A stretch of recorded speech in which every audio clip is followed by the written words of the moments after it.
লোকসভা ভোটের বাকি আর মাত্র কয়েকদিন। ভোটের মুখেই পানীয় জলের সমস্যার সমাধানের দাবিতে জাতীয় সড়কে বিক্ষোভ।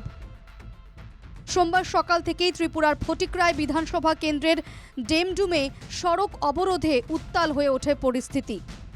51 নং ফটিকরাই অ্যাসেম্বলি, ডেমডুম 2 নম্বর ওয়ার্ড।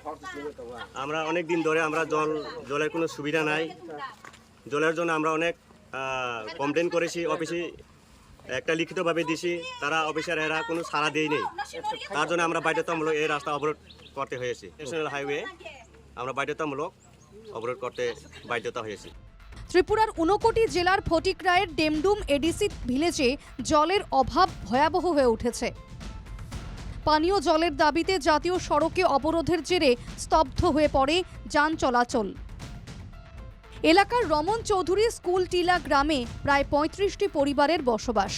স্থানীয় মানুষের অভিযোগ, বহু বছর ধরেই এলাকায় পানীয় জলের অভাব। জলের অভাবে পুকুর খালবিলের ওপরেই নির্ভর করতে হচ্ছে গ্রামবাসীকে। বিশুদ্ধ পানীয় জলের অভাবে ছড়িয়ে পড়েছে নানা রোগ। আমরা অনেক বছর হয়েছে জল পাইছি না, জলের সমস্যা। ওই জল দিয়ে আমরা স্নান করে খাই, ফিশারি জল জানাইছে অনেকবার, ডিএম জানাইছে, এখনো জল পাইছি না স্যার। এসডিএম আইসে স্যার কিছু কইতে পারেন না। অবরোধের খবর পেয়ে ঘটনাস্থলে যায় পুলিশ।